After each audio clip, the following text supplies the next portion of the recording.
शुरू करें। आईएस ध्यान दो, अपन क्या पढ़ रहे थे भाई, बोलो। अपन लोग एडवर्ब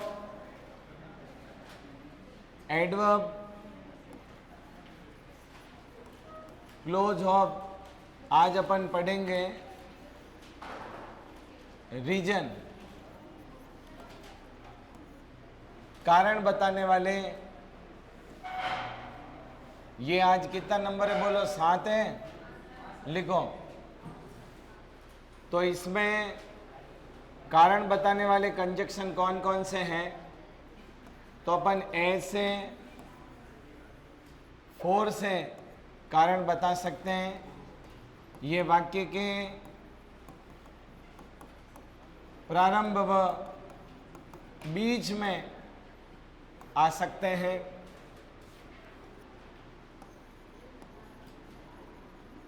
बिकॉज का मतलब होता है क्योंकि, एज या फॉर इनका भी मतलब होता है क्योंकि। और ये वाक्य के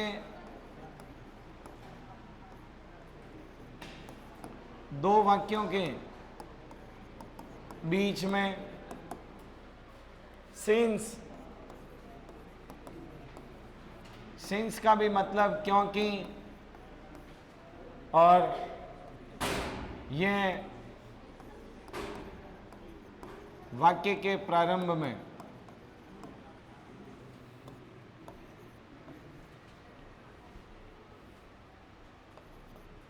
इन, एज,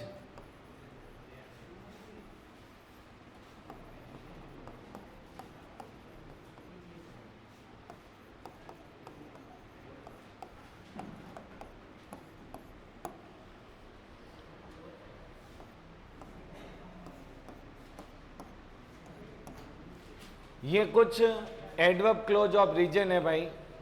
ये रीजन को बताने वाले कंजक्शन हैं।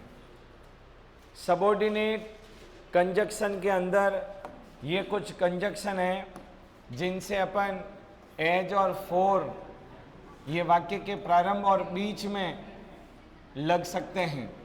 वाक्य के प्रारंभ और बीच में, बिकॉज ये दो वाक्यों के बीच में। और इनका अर्थ क्या होता है, ध्यान दो, क्योंकि। ये सारे कारण को बताने वाले हैं। As, for, because, since, in, as much as, ये 5 कंजक्शन है। ये कारण को बताते हैं, इनका अर्थ होता है क्योंकि। लेकिन सबसे महत्वपूर्ण है, ये बिकॉज का प्रयोग तो अपन लोग करते हैं, बहुत सारा किया है दो वाक्यों के बीच में। लेकिन ये सिंस जो है प्रथम वाक्य के प्रारंभ में इसका यूज होता है। पहले कारण आता है। कैसे आता है, उदाहरण से बात आपको क्लियर हो जाएगी। एज और फोर ये बीच में भी आ सकता है, प्रारंभ में भी आ सकता है, और ये प्रारंभ में भी। ये 5 हैं। देखो उदाहरण देखो,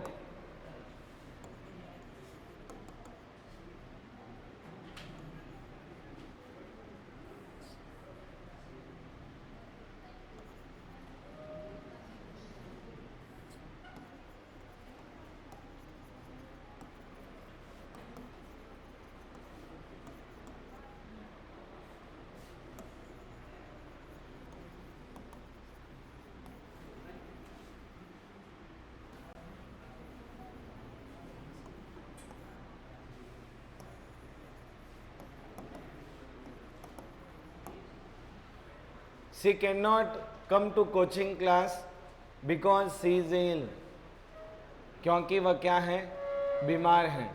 तो जब भी आपको कारण बताना है, आपको ये बिकॉज कहाँ लगेगा, बीच में।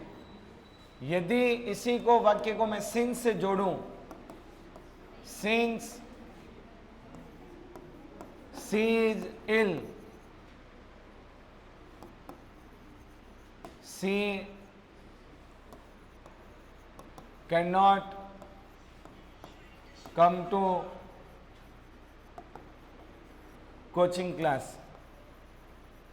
बस ये सिंस और बिकॉज में प्यारे विद्यार्थियों ये फर्क है।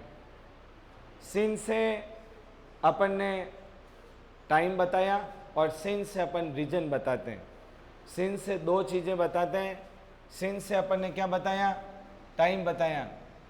सिंस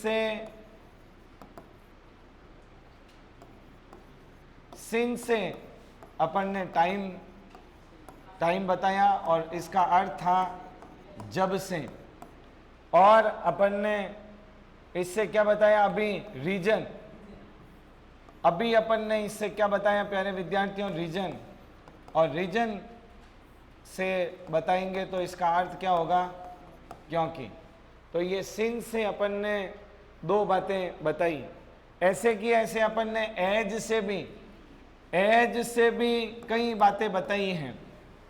एज से अपन ने टाइम को बताया, एज से अपन ने अभी रीजन को बताया, और अभी एज से प्यारे विद्यार्थियों में एक मैनर को बताऊंगा। एज कंजक्शन भी तीन काम करता है। समय,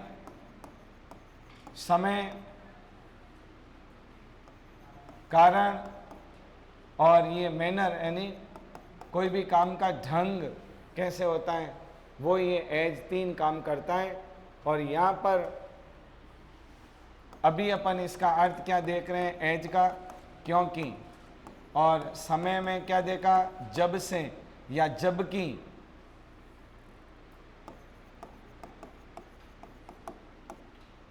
और ढंग के अंदर अपन माना कि इसका अर्थ एज के रूप में मानेंगे। माना कि, ऐसा माना कि, ठीक है ना। तो ये तीन चीज़ें अपन ने बताई और महत्वपूर्ण आपके परीक्षा में यही है।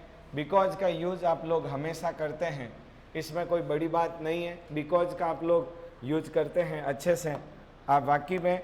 लेकिन आज आपको ये सिंस से भी अपन लोग कारण बता सकते हैं। ये आपको बताया। सिंस की जगह मैं एज का प्रयोग कर सकता हूँ, फॉर का कर सकता हूँ, इन एज मच एज का प्रयोग कर सकता हूँ। इनसे क्या बताए जाते हैं? कारण बताए जाते हैं। कहाँ लगता है ये आपको मैंने बता दिए। वो एज फॉर ये प्रारंभ में भी लगते हैं और बीच में भी लग सकते हैं। बिकॉज हमेशा दो वाक्यों के बीच में लगता है। सिंस वाक्य के प्रारंभ में और ये सब प्रारंभ में, शुरू में लग सकता है। ये था रीजन बताने वाले सबऑर्डिनेट कंजक्शन। अब अपन सबऑर्डिनेट एडवर्ब क्लोज के अंतिम चरण में है। लिखिएगा number 8।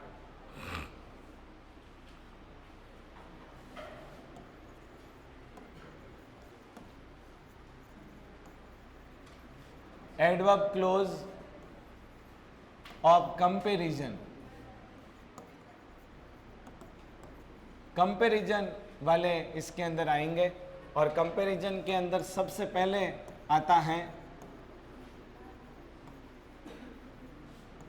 Adverb clause of degree. Degree अपन आप लोगों ने डिग्री पढ़ी होगी, positive degree, comparative degree, superlative degree. तो इसके अंदर अपन दो की बात करेंगे। इसमें दो डिग्री के अंदर दो कंजक्शन की बात करेंगे। एक तो एज और एक बात करेंगे प्यारे विद्यार्थियों सो एज। उन दोनों से पॉजिटिव डिग्री बताई जाती है। इन दोनों से क्या बताई जाती है? पॉजिटिव। तीन प्रकार की डिग्री होती हैं, पॉजिटिव, कंपैरेटिव, सुपरलेटिव। तो इनसे एज का प्रयोग ये डिग्री बनाने में अपन लोग काम में लेते हैं। कैसे लेते हैं? तो ये जो हैं ये पॉजिटिव और व निगेटिव दोनों वाक्यों में इनका यूज हो सकता है। जबकि सो एज जो है ये निगेटिव वाक्यों में ही यूज होता है। बस ये थोड़ा सा ध्यान रखने वाली बात है और इसके अंदर कुछ भी विशेष नहीं है। एज का प्रयोग पॉजिटिव और निगेटिव दोनों वाक्यों में यूज होता है। जैसे कैसे? और इसका जो यूज है वो सिर्फ किस में यूज होता है? निगेटिव सेंटेंस के अंदर। तो उदाहरण देखो,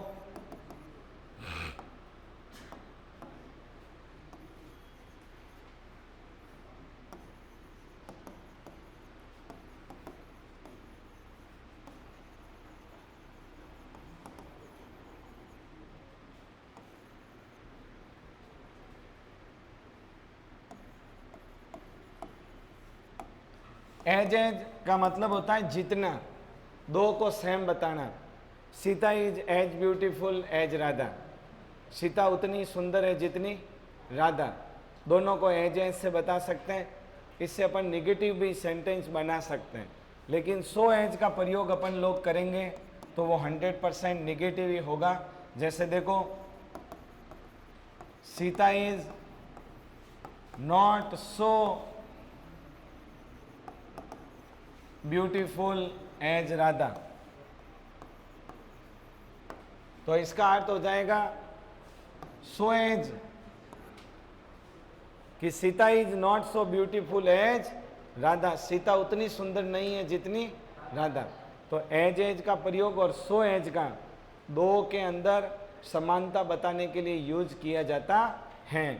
और ये लो, ये बीच के अंदर प्यारे विद्यार्थियों, ये लो एज का यूज है, और इसके अंदर ये पीडी का मतलब होता है पॉजिटिव डिग्री, और ये लो सो एज, और सो एज के अंदर ये ब्यूटीफुल है, ये भी क्या है, PD positive degree.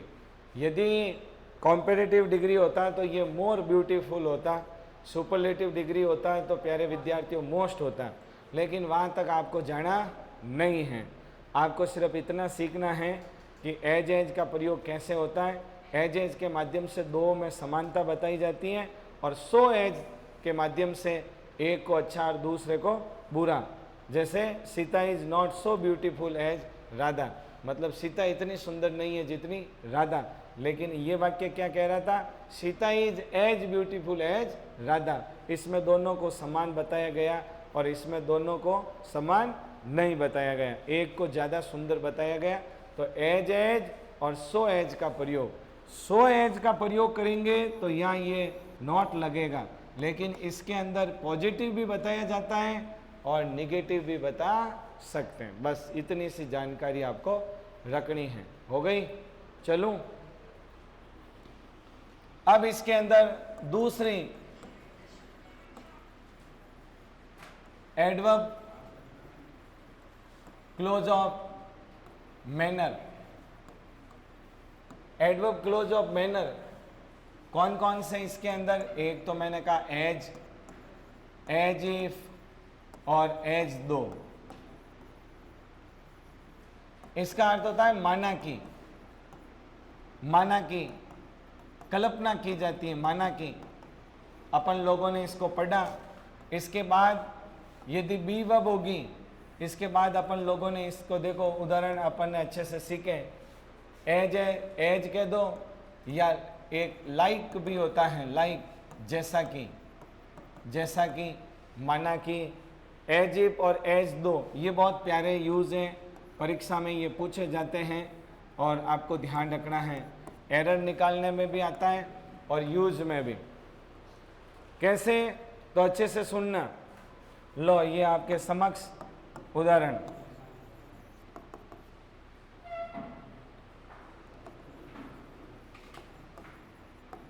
She talks with me as if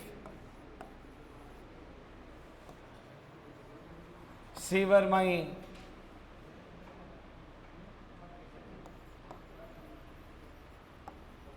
teacher.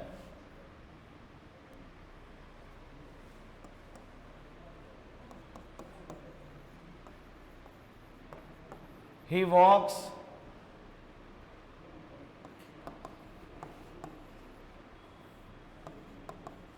in the streets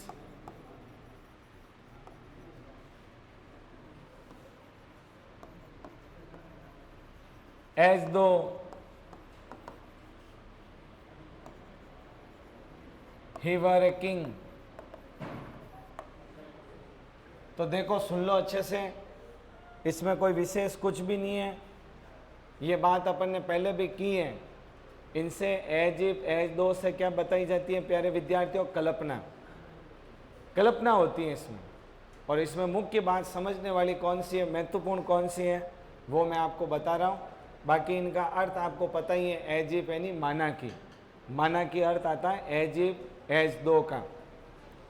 सुनो, इसमें सबसे महत्वपूर्ण बात है एज इफ और एज दो के बाद जो पैटर्न होगा वो कैसा होगा, ये अब आपके सामने लिख रहा हूं। एज या एज दो के बाद मेन वर्ब की सेकेंड फॉर्म या क्या होगा, वर।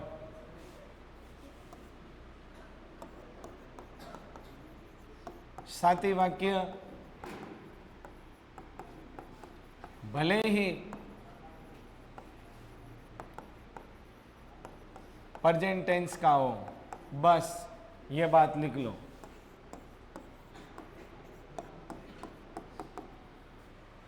बस यही बात है इसमें काम की, ये अपन ने टेंस में भी की और यहाँ पे भी कर रहे हैं। एक बार पुनः ये बात रिवीजन हो जाएगी, रिवाइज हो जाएगी। क्या है तो सुनो, बहुत महत्वपूर्ण बात है। विद्यार्थी इसको गलत करते हैं, लेकिन आप लोगों को गलत इसको नहीं करना है। क्यों नहीं करना है तो सुनो। एज और एज दो के बाद वाला जो वाक्य है उसमें या तो आएगी मेन वर्ब की सेकेंड फॉर्म या आएगा वर। वॉज का कोई सिस्टम नहीं है, ये मैंने टेंस में भी आपको लिखा दिया। करता भले कैसा ही हो, ये देखो, ये हियर ये के साथ वर लगाए, यहाँ पर सी और सी के साथ वर लगाए। समझ रहे हो? पहली बात तो एरर निकालने वाली ये बात। दूसरी बात, साथी वाक्य भले ही प्रेजेंट का हो, इधर तो ये प्यारे विद्यार्थियों पास्ट है, लेकिन इसका साथी कौन है वो देखो, प्रेजेंट का है। प्रेजेंट का साथी पास्ट होता नहीं है, लेकिन ये अपवाद है। पहला अपवाद कि प्रेजेंट का साथी कौन हो रहा है, पास्ट। दूसरा अपवाद, करता भले ही कैसा ही हो, बी वर्ब होने पर क्या लगता है, वर लगता है। वॉज का कोई सिस्टम नहीं है। बस ये दो बातें इसमें महत्वपूर्ण है। आपके परीक्षा में, स्कूली परीक्षाओं में भी ये प्रश्न 11th क्लास में आपको हर वर्ष पूछा जाता है। ये प्रश्न हर वर्ष पूछा जाता है टेंस में। और अब इसको अपन कनेक्टिव के हिसाब से पढ़ा है। कैसे सुनना, इसका अर्थ क्या आता है। शी टॉक्स विथ मी, वो मेरे साथ ऐसे बात करती हैं, एज इफ माना कि सी वर माई टीचर, जैसे वो कोई मेरी अध्यापिका हैं, ऐसे मेरे साथ वो बात करती हैं, माना कि। सी वॉक्स इन द स्ट्रीट, वो गलियों में ऐसे घूमता है, एज दो माना कि ही वर ए किंग, जैसे वो कोई राजा हो।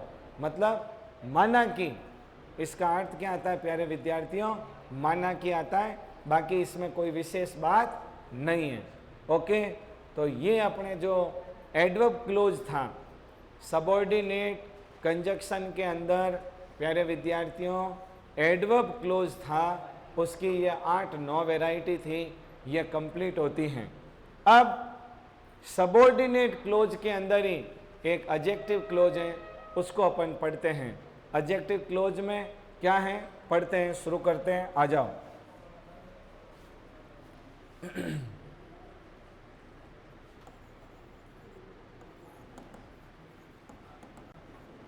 Adjective close. अब इतने दिन से सबऑर्डिनेट के अंदर एडवर्ब क्लोज पढ़ रहे थे। ये कॉम्प्लेक्स सेंटेंस 3 प्रकार का होता है प्यारे विद्यार्थियों।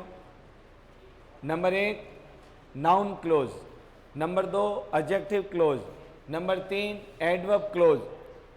पहले अपन ने एडवर्ब को पढ़ा, क्योंकि उसके अंदर सबऑर्डिनेट बहुत सारे कंजक्शन थे, उन कंजक्शन को अपन ने लिया। अब अपन एडजेक्टिव क्लोज को ले रहे हैं, उसमें जो कंजक्शन है वो सारे निकालेंगे। फिर नाउन क्लोज को लेने की आवश्यकता नहीं है, क्योंकि नाउन क्लोज में कोई भी कंजक्शन नहीं है, तो अपन 2 ही क्लोज को लेंगे। ये सारे सबऑर्डिनेट क्लोज हैं, सबऑर्डिनेट कंजक्शन है, जो किस वाक्य को बनाते बोलो, किस वाक्य को बनाते बोलो, कॉम्प्लेक्स सेंटेंस को।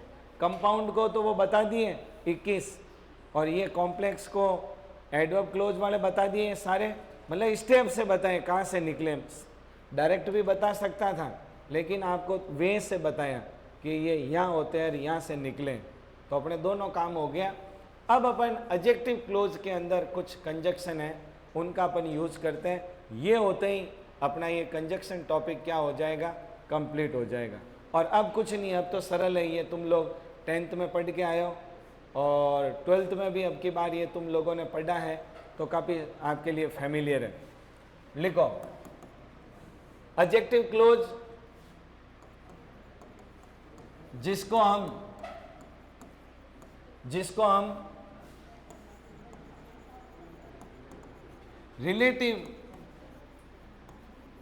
प्रोनाउन व रिलेटिव प्रोनाउन व रिलेटिव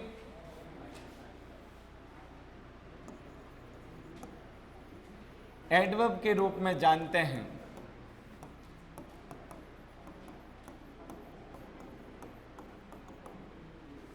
जो इस प्रकार हैं।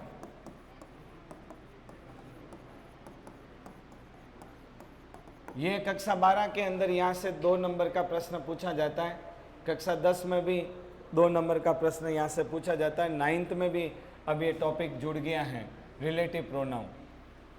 अब देखो जो इस प्रकार है, किन किन की बात करनी है, हूँ की, किन की, हूँ की, होम, हुज, विच और प्यारे विद्यार्थियों डेट, ये 3, 2, 5 ही रिलेटिव प्रोनाउन है। ये क्या है? Relative pronoun. अब इसके अंदर ही व्हाट, व्हेन, वेयर और भले वाई लिख दो, ये है क्या? Relative adverb. ये रिलेटिव एडवर्ब है। तो इन सब को अपन जोड़ने का तरीका सीखेंगे कि ये खाली जगह में कैसे भरते हैं। आपके टेस्ट में 2 प्रश्न दिए थे, तो आपने उसमें अंदाज लगाया कि कैसे उसको करना है। तो ये परीक्षा में 2 तरीके से पूछा जाता है। एक तो 2 वाक्यों को जोड़ना, जो आपके नहीं आएगा। दूसरे तरीके से प्रश्न पूछा जाता है रिक्त स्थान को भरना, जो आपके प्रश्न आया था ना 2 प्रश्न टेस्ट में। तो अपन लोग रिक्त स्थान में भरना इसको सीखने वाले हैं। हूँ इतनी बात करो ला, इतनी करते ही अपना कंजक्शन टॉपिक कंप्लीट हो जाएगा। एक आध कोई रहेगा तो करवा देंगे, नहीं हो जाएगा। अब लो चलो, हाँ, विच के बाद डेट, विच और ये है डेट।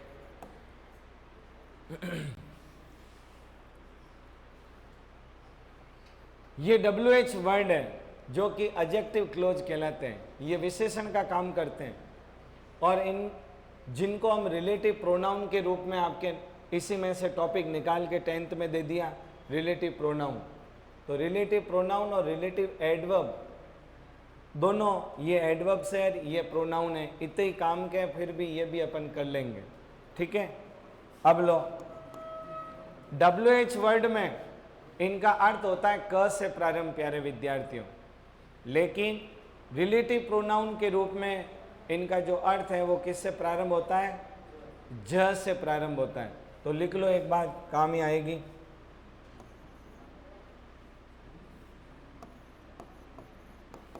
इनका अर्थ रिलेटिव प्रोनाउन में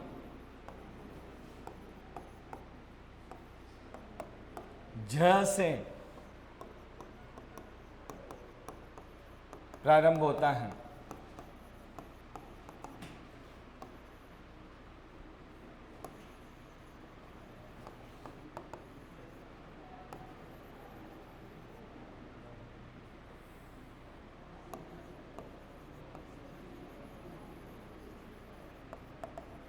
इंट्रोगेटिव सेंटेंसेस में इनका अर्थ क से प्रारंभ होता है।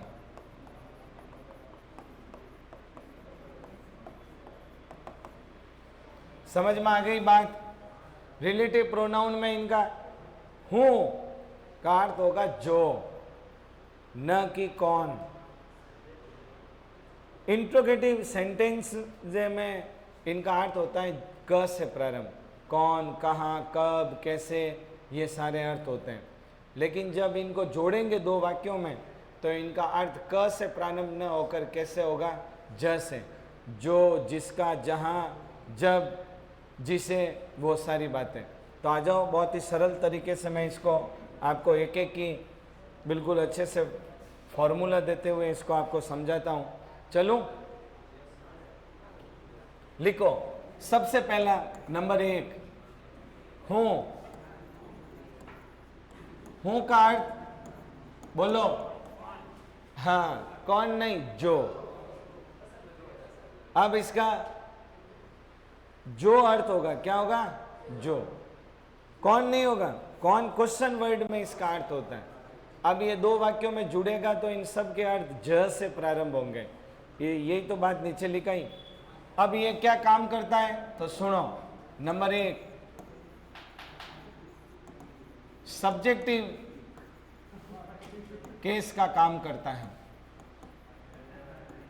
लिखो फटाफट, मिटा दूंगा फिर मुंह देखते रह जाओगे। नंबर 2,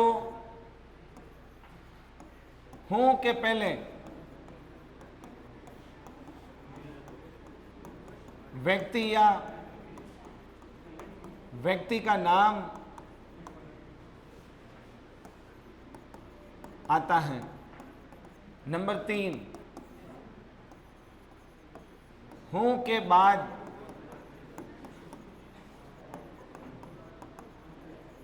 हेल्पिंग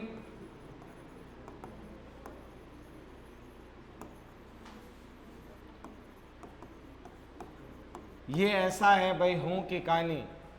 ये तो मैंने आपको लिखाया। अब इसका फॉर्मूला देखो, ये है सूत्र। क्या सूत्र है, ऐसा बढ़िया पैकेट में बंद करना है। ये हूं के पहले क्या होगा, व्यक्ति या व्यक्ति का नाम, और इसके बाद हेल्पिंग वर्ब या क्या होगी, मेन वर्ब। क्या दिक्कत है, ध्यान दे इधर। ये है इसका फॉर्मूला भाई।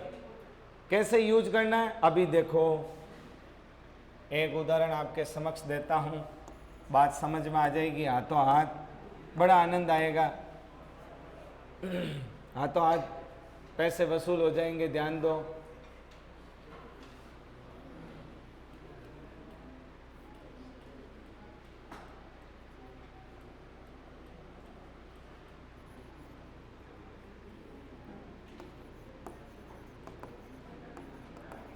This is a boy.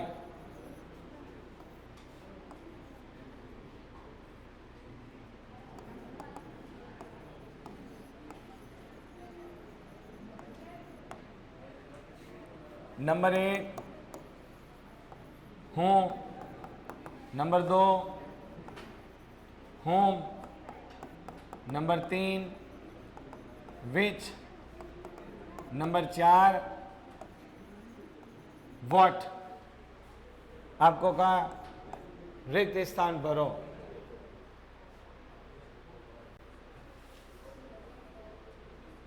This is a boy, खाली जगह इज माई ब्रदर। अब सुनो, आपको मैंने ये क्या फॉर्मूला बताया, क्या सारी बात लिखाई, अच्छे से इसको समझ लो। पहले मैंने आपको बात बताई कि इस खाली जगह में हूं ही क्यों आएगा, तो सुनो, मैंने आपको लिखा दिया और ये फॉर्मूला दे दिया। ध्यान दो इधर, हूं के पहले क्या आएगा, व्यक्ति या व्यक्ति का। तो दिस इज ए बॉय, ये खाली जगह है, ये क्या है, व्यक्ति या व्यक्ति का नाम। नाम नहीं है तो ये बॉय लड़का मतलब व्यक्ति है। सुनो, नंबर 1 हूं के बाद क्या आएगा, हेल्पिंग वर्ब या मेन वर्ब। तो ये क्या है, हेल्पिंग वर्ब। तो दिस इज अ बॉय, दोनों ऐसी स्थितियां बने तो अपन किसका यूज करेंगे, हूं का यूज करेंगे। दिस इज ए बॉय, ये वह लड़का है, हु इज माई ब्रदर, जो मेरा भाई है। समझ में आ गया। जब ये दो वाक्यों में जुड़ता है तो इसका अर्थ होता है जो। अब एक बात और सुन लो, 3 बातों और लिखाई और कोई अर्थ है। ये तो 3 लिखाई, ये शॉर्ट में दिया, और ये उदाहरण दिया। 3 बातें क्या लिखाई? सब्जेक्टिव केस का काम करता है। हूँ किसका काम करता है? सब्जेक्टिव। और सब्जेक्टिव का मतलब क्या होता है प्यारे विद्यार्थियों, बताओ? सब्जेक्ट का। अब लोग ओ हूँ की कर करे रे भाई, सब्जेक्ट हो, ये सब्जेक्ट का काम कैसे कर रहा है ये बताओ देखें। ये सब्जेक्ट का काम कैसे कर रहा है, कौन बताएगा मुझे? मैंने कहा ये सब्जेक्टिव केस का काम करता है। ये बात तो आ गई बात हूँ के पहले व्यक्ति या व्यक्ति का नाम, हूँ के बाद हेल्पिंग वर्ब या मेन वर्ब होती है। अब मैंने ये कहा ये सब्जेक्टिव का काम करता है, ये कैसे करता है बताओ देखे, बताओ।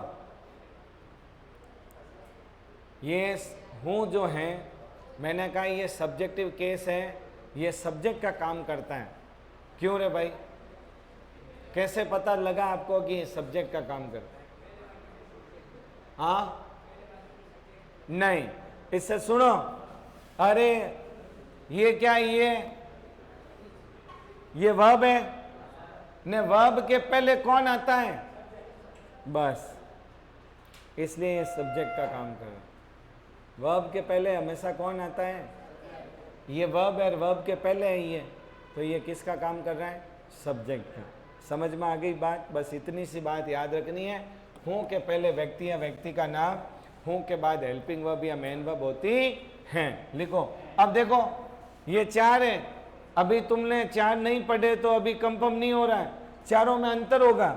हुम का यूज कहाँ करेंगे, हूँ का कहाँ करेंगे, विच का क्या करेंगे, व्हाट का। अभी अपन ने हूँ का पढ़ा तो हूँ आपको समझ में, ये चारों पढ़ेंगे तो आप आराम से निकाल लेंगे कि किसका यूज होने वाला है।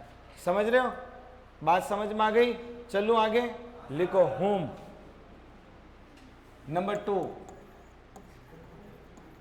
होम जिसको, अब लिखो पहली बात, ये वो तो काम करता था सब्जेक्टिव का, ये किसका करेगा? ऑब्जेक्टिव केस का काम करता है। नंबर 1। नंबर 2,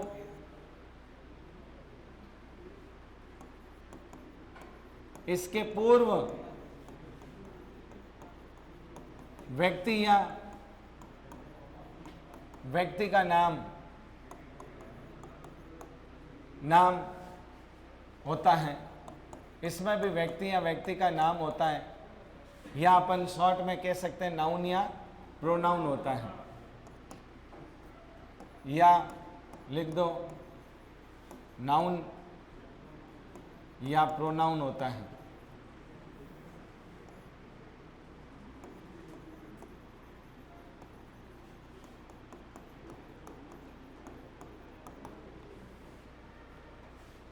या एक बात और लिख दो, नाउन या प्रोनाउन या प्रेपोजिशन भी होता है।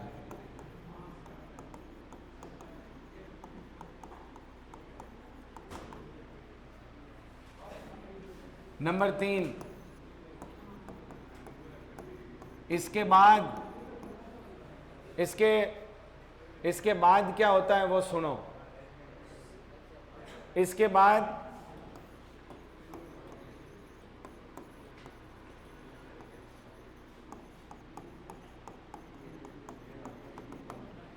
बाद भी प्यारे विद्यार्थियों नाउन या प्रोनाउन होता है। कैसे होता है ये तो आपको लिखा दिया थ्योरी, अब इसका आपको दे रहा हूं सूत्र।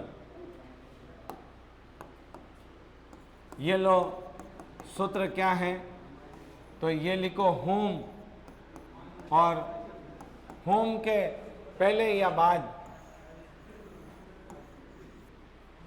मैं आज देख रहा हूं रे तुम्हें क्या परेशानी है, पहले और बाद देख लो।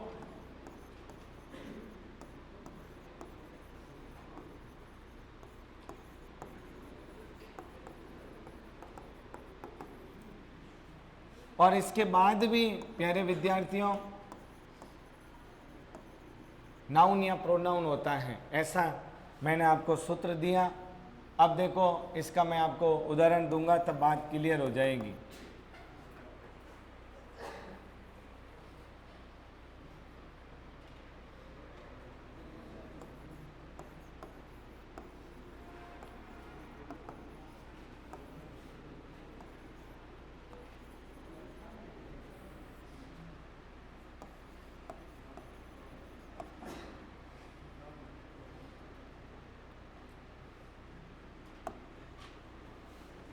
ये लो,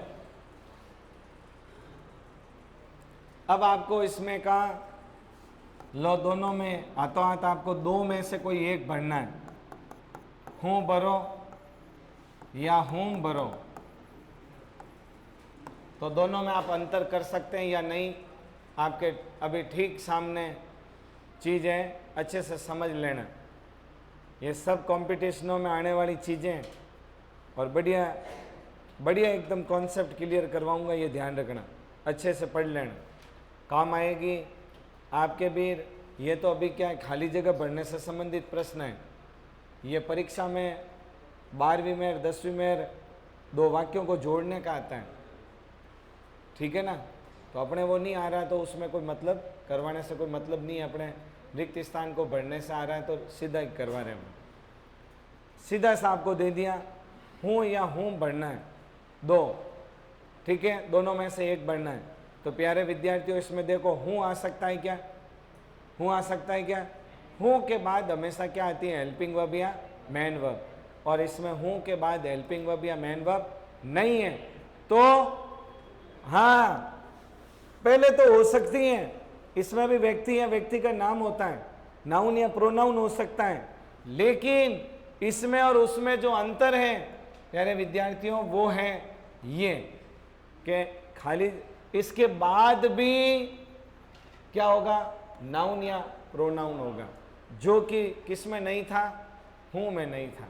ये हूँ और हूँ में अंतर समझ में आ गया कि नहीं आया? सुनो, वापस सुन लो, इसमें और उसमें क्या अंतर है। ये देखो सूत्र आपको लिखा है, सब एक, कोई सिमिलर नहीं आएगा, सब अलग अलग बताऊंगा, आराम से आप अंतर कर सकते हो। तो पहला क्या बताया, ये देखो, ये हूँ था, हूँ के अंदर व्यक्ति मतलब नाउन, नाउन ही कहते हैं उसको, व्यक्ति क्या होता है, नाउन, नाउन हो सकता है पहले, इसमें भी नाउन है, लेकिन इसके अंदर जो ये चीज है वो इसके अंदर नहीं है। ये दोनों में अंतर है, समझ में आ गया। और यही आपके टेस्ट में प्रश्न आया था ना, वो कौन सा था, 79 वाला प्रश्न था, कौन सा था, 79 वाला प्रश्न था, निकालो अभी देख लो, तुम देखो, अब तुम ये करने के बाद वो प्रश्न कर सकते हो कि नहीं कर सकते हो, बोलो, मैं लिखता हूँ बोर्ड पे, लो, आपको लगेगा कि भाई नहीं, टीचर पढ़ने के बाद फायदा हुआ या नहीं हुआ। हाँ लो, सीज द गर्ल, खाली जगह है, आई टॉट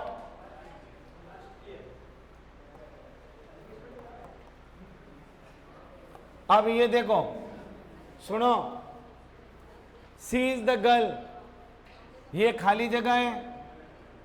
अब इसमें ऑप्शन भी थे आपके पास, स्थिति देखो, ये देखो, ये क्या है,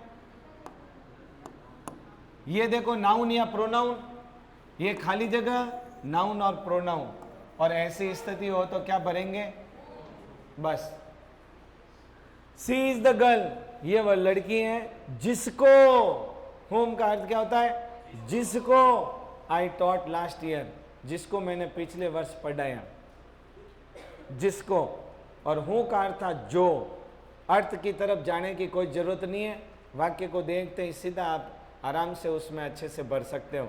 चलो आगे, नंबर 3, होज, जिसका या जिसकी। नंबर 1, ये पजेसिव केस का काम करता है,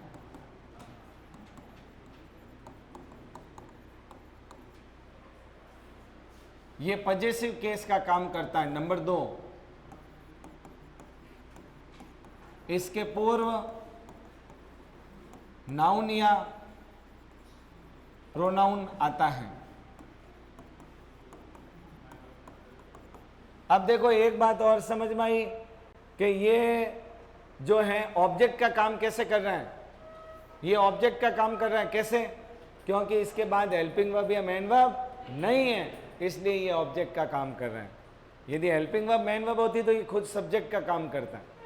समझ गए? इसलिए ये ऑब्जेक्ट का काम कर रहा है। इसके पूर्व नाउन या प्रोनाउन आता है। नंबर 3, इसके बाद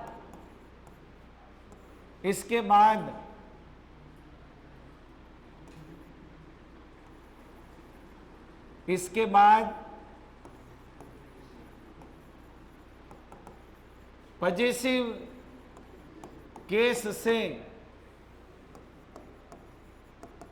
संबंध बताने वाला नाउन आएगा। तो देखो ये सूत्र इसमें अच्छे से समझना है भाई, भ्रमित मत हो जाना।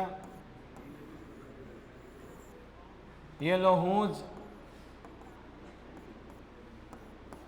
हूज के बाद जस्ट नाउन और उसके बाद नाउन या प्रोनाउन हो सकता है।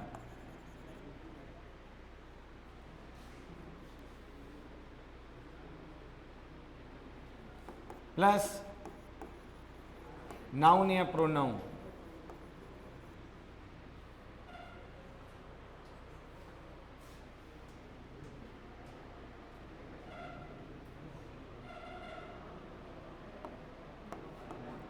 लिखो, उदाहरण लिखो।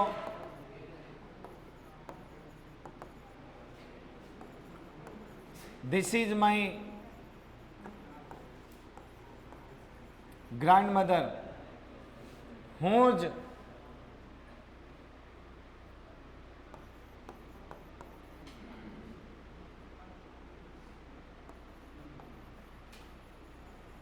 स्पेक्टिकल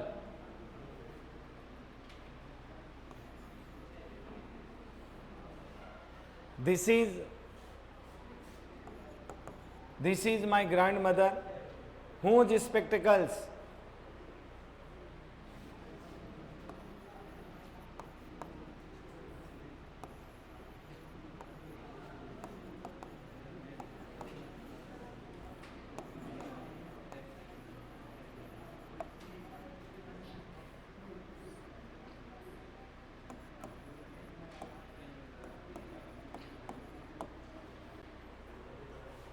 अब सुनो,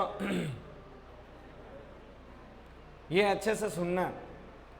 इसमें बेटा ये क्या काम करता है, ये पजेसिव केस का, और पजेसिव केस मैंने आपको नोट लिखाया था टेंस में। पजेसिव केस हमेशा किसका काम करता है? संबंध बताता ही है। पजेसिव केस प्यारे विद्यार्थियों कभी भी अकेला नहीं आता। जब भी आता अपने साथ किसको लेके आता? नाउन को लेके आता। अच्छे से मैंने आपको रिपोर्टेड स्पीच में नोट लिखाया। Subjective case, objective case, possessive case. Subjective case हमेशा सब्जेक्ट का जो हूँ करता है, होम। ऑब्जेक्टिव केस जो कि ऑब्जेक्ट का जो करता है। पजेसिव केस ये है हूज। जैसे आई के 3 रूप हैं, वैसे ही ये हूँ के 3 रूप हैं। कितने रूप हैं? पहला सब्जेक्टिव, दूसरा ऑब्जेक्टिव, तीसरा है पजेसिव। पजेसिव केस कभी भी अकेला नहीं आता। जब भी आता अपने साथ संज्ञा को लेकर आता। तो समझो, this is my grand mother, ये मेरी दादी माँ है। हूज, जिसके, हूज स्पेक्टिकल्स, जिसके चश्मे, लूज इन द गार्डन, ये मेरी दादी माँ है। अब ये हूज लगाना तो जस्ट इसके बाद नाउन आना जरूरी है। इसके बाद आना क्या है? संबंध बता रहा। हूज स्पेक्टिकल्स, किसके चश्मे? दादी माँ के। मतलब संबंध बताता ही। ये क्या करता है प्यारे विद्यार्थियों? संबंध। उसके बाद हेल्पिंग वर्ब या मेन वर्ब आ सकती है। इसमें प्रोनाउन नहीं आएगा, इसमें प्रोनाउन नहीं आएगा, क्योंकि पजेसिव केस नाउन को लेता है। किसको लेता है? नाउन को। तो आपको वाक्य पढ़ने से पता चल जाएगा कि this is my grand mother ये मेरी दादी माँ हैं। Whose spectacles lose in the garden, ये मेरी दादी माँ हैं जिसके चश्मे गार्डन में खो गए। समझ रहे हो, संबंध बताया जाता है कि किसकी दादी माँ, हुज किसके, मतलब क्या, तो स्पेक्टिकल्स किसके, कि दादी माँ के। हुज स्पेक्टिकल्स चश्मे, तो हुज आते ही इसमें क्या आएगा, पजेसिव केस आएगा। बस इतनी सी बात है। ये लो हुज, नाउन या प्रोनाउन पहले आ सकता है, लेकिन इसके जस्ट बाद संज्ञा, उसके बाद हेल्पिंग वर्ब या मेन वर्ब। थोड़ा सा करेक्शन कर देना, मैंने पहले नाउन या प्रोनाउन लिखा था। लो साहब, नंबर 4 विच। अब एक बार लिख दो, ये भले बढ़ा दो, भले डिब्बा बढ़ा के लिख दो। सब्जेक्टिव केस,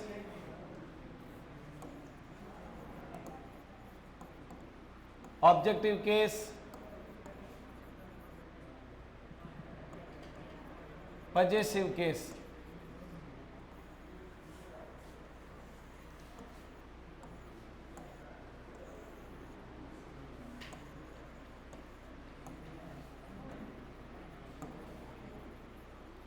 ये तीनों थे भाई, जो अपन ने तीनों की बात की, सब्जेक्टिव केस, ऑब्जेक्टिव केस और पजेसिव केस। अब लिखो नंबर 4 विच। विच का प्रयोग हम करते हैं, इसका भी मतलब होता है जिसका या जिसकी। बहुत प्यारा प्रयोग है, लेकिन ये 2 काम करता है प्यारे विद्यार्थियों। ये तो सारे एक एक ही काम कर रहे थे। हूँ क्या काम कर रहा था, एक सब्जेक्ट का। हुम कितने काम कर रहा था, एक ऑब्जेक्ट का, वो पजेसिव का। लेकिन ये प्यारे विद्यार्थियों 2 काम करता है। क्या, नंबर 1 एज ए सब्जेक्ट। पहले तो लिख दो, ये 2 काम करता है, एज ए सब्जेक्ट और एज ए ऑब्जेक्ट।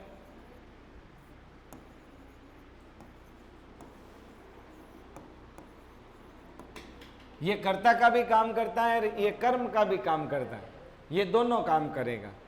कैसे करेगा, लो आपके सामने भाई दोनों काम। दोनों के पहले तो इसके कुछ लिख दो बातें। नंबर 1 विच के पूर्व, विच के पूर्व ओलोसा, हूं और विच में सीधो अंतर। इसके पूर्व निर्जीव वस्तु या जानवर होता है।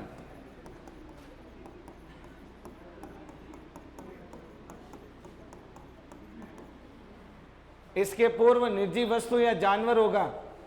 ठीक है, सीधा सा ये बिरला प्रयोग है, सीधा पता चल जाएगा। इसके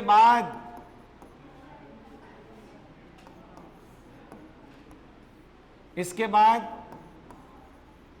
नाउन या प्रोनाउन या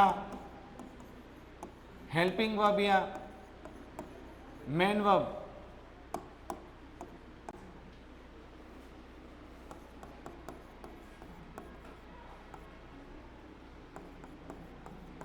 होती हैं। लॉ कैसे होती हैं, सूत्र देखो, सूत्र देखो, तो 2 सूत्र दूंगा इसमें। ये लो साहब विच, ये इसके बाद हेल्पिंग वर्ब या मेन वर्ब। इसके बाद पहले निर्जीव वस्तु या जानवर। ये किसका काम कर रहा है, एज अ सब्जेक्ट। नंबर 2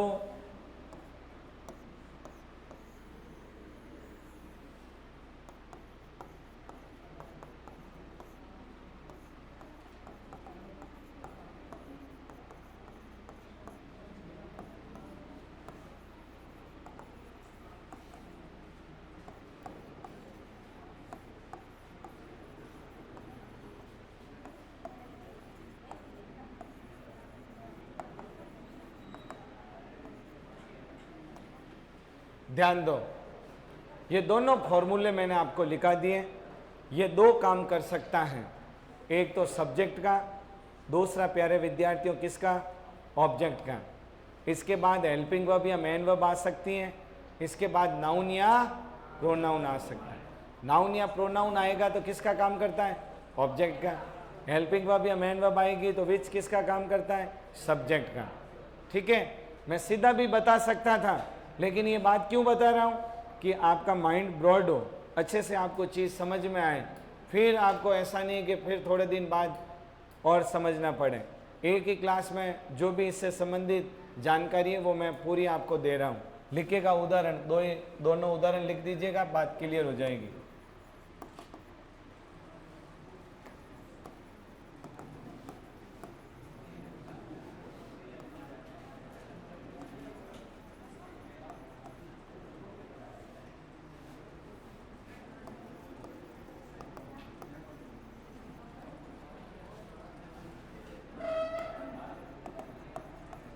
ये है पहला वाक्य, लिखो।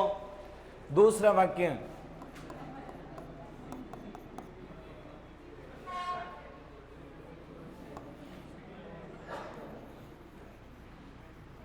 I saw a dog.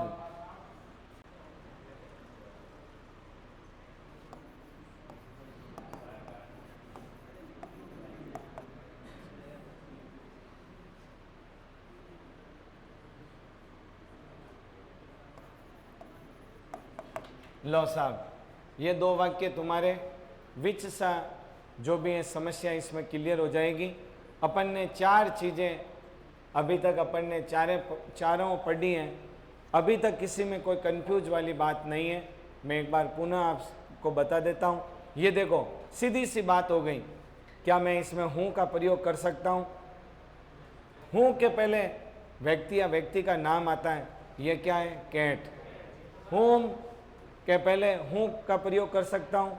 हूँ के पहले भी व्यक्ति या व्यक्ति का नाम होता है? नहीं। फिर बात रही हूँज की, तो हूँज के जस्ट बाद क्या चाहिए मुझे, नाउन। न तो यहाँ नाउन है, न यहाँ नाउन है, ये प्रोनाउन है। आई क्या प्यारे विद्यार्थियों, प्रोनाउन। तो अब सुनो, दिस वॉज ए कैट, ये वह बिल्ली है। विच, जिसने क्या किया, विच, ये ड्रिंक, ड्रिंक की सेकेंड फॉर्म है ड्रिंक, जिसने क्या किया, ड्रिंक मिल्क, जिसने दूध को पिया। दिस वॉज ए कैट, यह वह बिल्ली थी जिसने क्या किया, दूध को पिया। ये विच, इसके पहले ये देखो निर्जीव वस्तु नहीं है, ये क्या है, जानवर। ये विच आया और ये क्या है, मेन वर्ब। तो ये किसका काम कर रहा है, एज अ सब्जेक्ट का काम कर रहा है, पहला काम कर रहा है। दूसरा, आई सॉ ए डॉग, मैंने एक कुत्ते को देखा, डॉग को देखा। खाली जगह, आई लाइक मोस्ट, जिसको मैं बहुत पसंद करता हूँ, आई लाइक मोस्ट। अब लो, ये क्या है, जानवर, और इसके बाद ये क्या है, प्रोनाउन। नाउन या प्रोनाउन हो, एज ए किसका काम करेगा, ये बोलो, ऑब्जेक्ट का। तो ये प्यारे विद्यार्थियों, आपको पता है कि मेन वर्ब के पहले हमेशा कौन आता है, सब्जेक्ट, और आगे नाउन या प्रोनाउन है तो वो किसका काम करता है प्यारे विद्यार्थियों, ऑब्जेक्ट का काम करता है। तो ये ब्रॉड माइंड के हिसाब से मैंने आपको बता दिया।